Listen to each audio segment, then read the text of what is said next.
Good morning, everyone. One of the most important things we might ask at the beginning of our day is, what way should we go?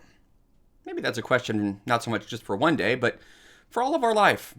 What way are we going, and what's the right way?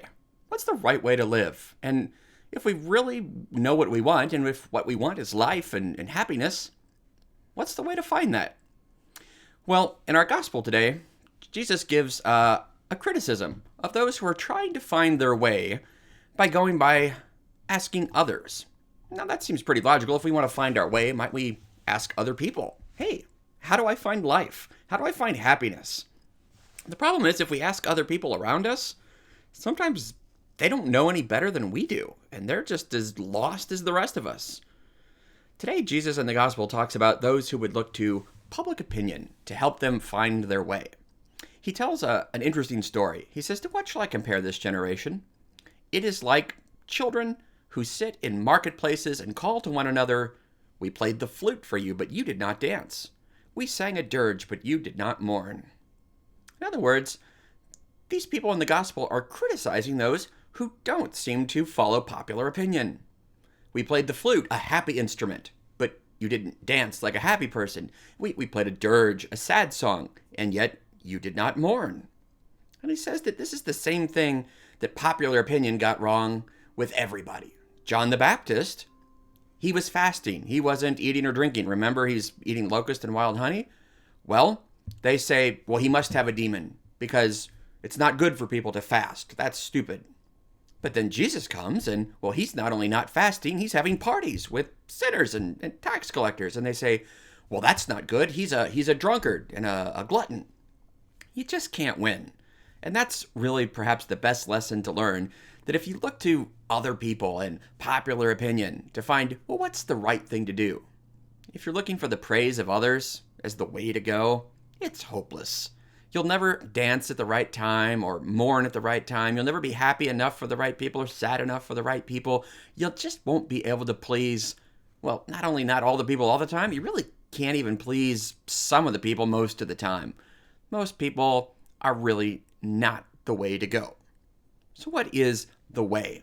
Well, in our first reading today from the prophet Isaiah, remember, this is the prophet is telling us, prepare a way for the Lord, make straight a way in the wilderness for the Lord. Well, today we get to hear from God through the prophet. It says, I, the Lord your God, teach you what is for your good.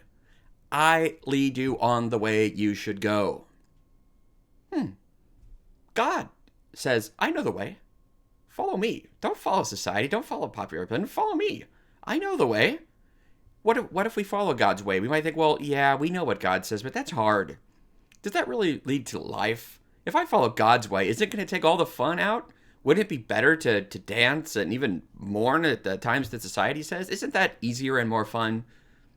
Well, anyone who's ever tried that long enough knows that's not the answer. And God tells us plainly, if you would hearken to my commandments.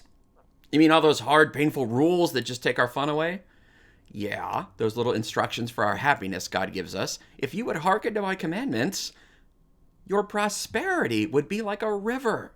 Your vindication like the waves of the sea. Your descendants would be like the sand, and those born of your stock like its grains. Their name never cut off or blotted out from my presence. In other words, all that stuff you're trying to get, and make no mistake, those are the things people most wanted. Descendants, prosperity, security. God says, that's what you want? All right, fine. Even if those are your sights, and those are pretty worldly, I'm the way. Follow my way. Keep my commandments. I made everything, and if I say this is what is good, walk this way, do it, and you'll have prosperity. You want to know the way? You want to know what is the way to go towards happiness? It may not be the easiest way. In fact, whatever looks like the hardest way, that may in fact be the way. Because in the end, it's not the flute players or the dirge blowers that are the ones that should get our attention. Rather, it's God. Because if you want to know the way, ultimately, it's Jesus. Jesus says, I am the way, the truth, and the life. Now that's something I think I could get behind.